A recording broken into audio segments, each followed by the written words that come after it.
Welcome friends. इस video में हम डिस्कस करने जा रहे हैं रजिस्टर स्टोरेज क्लास के बारे में। ठीक है, ओके। तो रजिस्टर स्टोरेज क्लास एक्चुअली होता क्या है? जैसे नॉर्मल स्टोरेज क्लासेस हर एक पर्टिकुलर स्पेसिफिक काम के लिए यूज होता है, रजिस्टर स्टोरेज क्लास उसी तरह काम के लिए यूज होता है। लेकिन ये जो स्टोरेज क्लासेस होते हैं, यहाँ पे आपका अगर कोई भी डाटा, कोई भी वेरिएबल स्टोरेज रजिस्टर डिक्लेरेशन होता है, ये बहुत फास्टर वे में ये डाटा को एक्सेस किया जाता है थ्रू प्रोसेसर। ठीक है, तो प्रोसेसर के थ्रू इसको हम बहुत फास्टर वे में एक्सेस कर सकते हैं।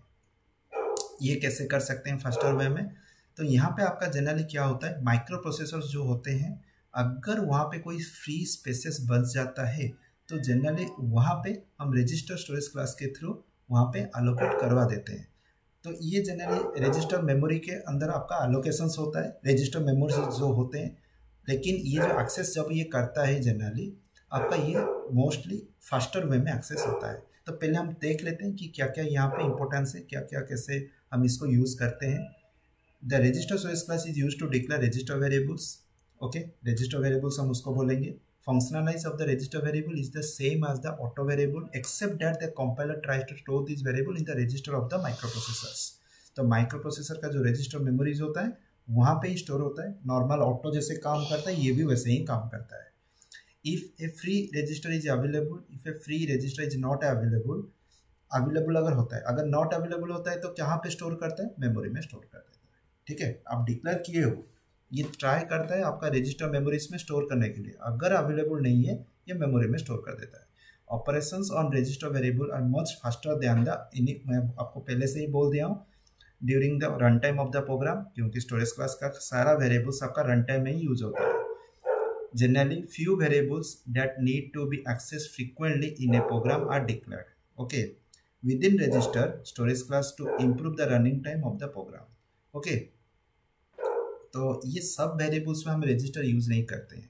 अगर हम कोई भी प्रोग्राम कर रहे हैं, अगर हमको फ्रीक्वेंटली उस वेरिएबल को यूज़ करना है और बहुत जल्दी यूज़ करना है, हम उसी वेरिएबल को रजिस्टर क्लास के थ्रू डिक्लेरेशन करते हैं। The address of register variable can not be obtain using pointer. Yes, ये मेन पॉइंट था कि पॉइंटर के थ्रू आप ये याद रखो, एड्रेस ऑफ द रजिस्टर ये can not be obtain by the pointer. Okay, pointer के थ्रू हमें रजिस्टर जो एड्रेसेस असाइन किया गया होगा प्रोसेसर के थ्रू, हम इसको पॉइंट आउट नहीं कर पाएंगे। ठीक है, तो नॉर्मल वेरिएबल्स का अगर डिक्लेरेशन करते हो पॉइंटर के थ्रू, हम उसका एड्रेस एक्सेस कर सकते हैं, लेकिन रजिस्टर वेरिएबल्स को हम पॉइंटर के थ्रू एक्सेस नहीं कर सकते हैं। ये ट्रूथ है, आप ये याद रखो।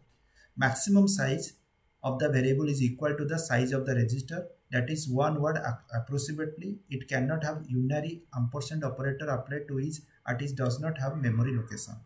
हम यहाँ पे ampersand असाइन कर नहीं सकते क्योंकि ये रजिस्टर वेरिएबल्स होते हैं, एंड ये यूनरी ampersand a करके हम यहाँ पे एड्रेस भी असाइन नहीं कर सकते। ये मेमोरी के लिए जब इसको लगता है कि यहाँ पे मुझे स्पेस के अंदर कोई भी वेरिएबल को असाइन कर देना है जो फ्रीक्वेंटली यूज़ करना है, हम यूज़ कर सकते हैं। एक वर्ड के जैसा ये काम करता है। वन वर्ड आप बोल सकते हो। वन वर्ड मतलब कंप्यूटर के हिसाब से क्या होता है, that is a number of bits होता है, एक कैरेक्टर होता है। ठीक है, एक character, that is a word length. आप बोल सकते हो अगर मैं कोई कैरेक्टर अगर प्रिंट करने के लिए जाऊंगा, रजिस्टर के थ्रू वेरिएबल डिक्लेयर हुआ है, मैं प्रिंट करने के लिए जाऊंगा, that is a one word computer के लिए, मतलब bit length. Okay, number of bits for that representing the particular character और पर्टिकुलर कोई भी एक पर्टिकुलर डाटा। ठीक है, that is a one word, approximately उतना तक उसका साइज होता है। तो डिक्लेरेशन कैसे करते हैं आप देख सकते हो। तो register data type variable name अब इनिशियल वैल्यू आप इनिशियलाइज कर सकते हो, आप कर्ली ब्रैकेट के अंदर इस तरह इनिशियलाइज कर सकते हो। Defining the register does not mean that the variable will be store in the register, it might be store in the register, but in some memory locations में भी ये जनरली डिपेंड करता है, but there is some hardware and implementation restrictions भी होता है, हम register में वेरिएबल स्टोर कर पाते हैं या नहीं।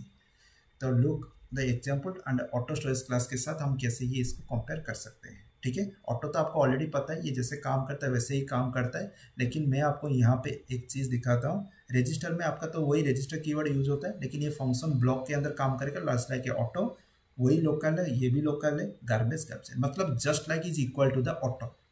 अगर हमको ओनली रजिस्टर डिक्लेयर करता है तो ऑटो के जैसा काम करेगा, उसका life time, visibility and scope जिसको बोलते हैं, एंड इनिशियल वैल्यू गार्बेज होता है, वैसे ही आपका ऑटोमेटिक का है। डिफरेंस क्या है? अगर स्पेस अवेलेबल है मेमोरी के पास, सॉरी प्रोसेसर के पास रजिस्टर मेमोरी के अंदर, तो वहाँ पे स्टोर करेगा, नहीं तो नॉर्मल मेमोरी में स्टोर करेगा। एंड ये हार्डवेयर के ऊपर डिपेंड करता है कि है या नहीं।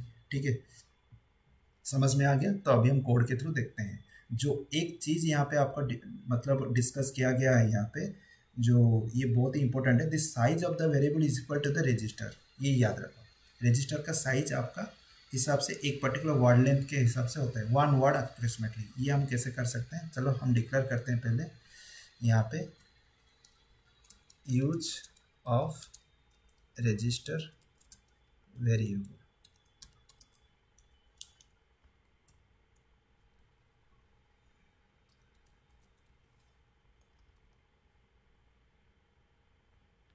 टू as include iostream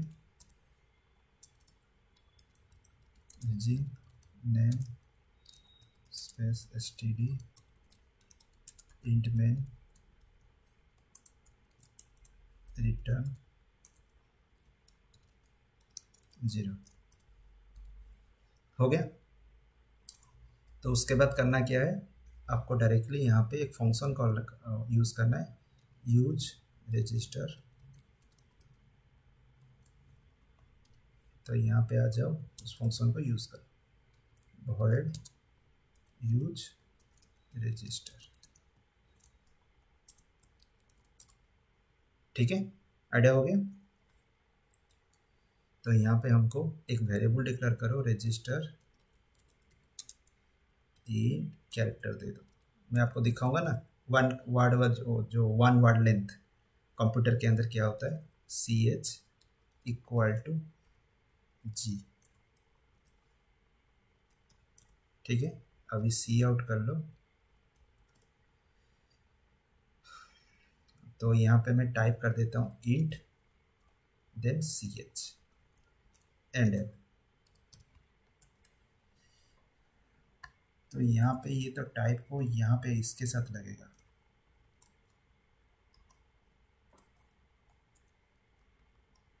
बस अभी देखते हैं तो ये कैसे कन्वर्ट करता है इंटीजर में। तो जी का ASCII वैल्यू हमको प्रिंट होना चाहिए, that is the word length, approximately word length इसको हम बोलते हैं। बस हो गया 71।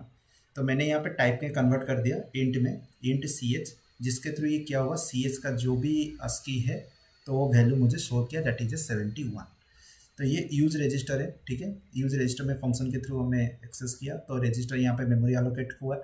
मेमोरी एलोकेशन होने के बाद अगर रजिस्टर में अवेलेबल है प्रोसेसर के, माइक्रो प्रोसेसर के पास, तब जाके रजिस्टर मेमोरी में एलोकेट करेगा। अगर नहीं है, वहाँ से निकाल के नॉर्मल मेमोरी में एलोकेशन करेगा। और नॉर्मल मेमोरी में जब ये एलोकेशन करेगा, वहाँ पे जनरली जैसे वेरिएबल एलोकेट होता है वैसे ही काम करेगा। इसलिए तो ये जनरली इक्वल होता है ऑटोमेटिक वेरिएबल के साथ। तो जो मैक्सिमम वर्ड लेंथ क्या होता है, अभी देखो एक जी है, कंप्यूटर के अंदर नंबर ऑफ बिट्स जो होते हैं ना, अगर 8 bit 32 bit 16 bit, that is called a word length. तो 71 यहाँ पे आपका इंटीजर आया, तो ये एक कैरेक्टर, उसके लिए एक वर्ड लेंथ होगा। इसको अगर बाइनरी में मैं कन्वर्ट करता हूँ, जितने नंबर ऑफ बिट्स होंगे that is a single word length. ठीक है, समझ में आ गया। तो ये बहुत इंपॉर्टेंट पॉइंट था, आपको ये थोड़ा सा याद रखना है। समझ में आ गया। तो ये जो size of the variable is equal to the size of the register, that is 1 word length. तो पर्टिकुलर जितना नंबर, अब 2 कैरेक्टर होता है तो उतना नंबर ऑफ रहेगा, 3 कैरेक्टर होता है तो उसके हिसाब से उतना नंबर ऑफ वैल्यू रहेगा। तो वही चीज़ होता है। समझ में आ गया क्या है। अगर अभी भी डाउट है, आप कमेंट बॉक्स में लिख सकते हो, मैं जाके उसको क्लियर करने की कोशिश करूँगा। अगर उसके ऊपर कोई वीडियो भी बनाना चाहिए तो मैं वीडियो भी बनाऊँगा। ठीक है, तो इस वीडियो को लाइक एंड शेयर करो, इस चैनल को सब्सक्राइब करो, बेल आइकन को क्लिक करो, जब भी फ्यूचर में वीडियो अपलोड करूँगा आपको नोटिफिकेशन मिल जाएगा। ठीक है, थैंक यू।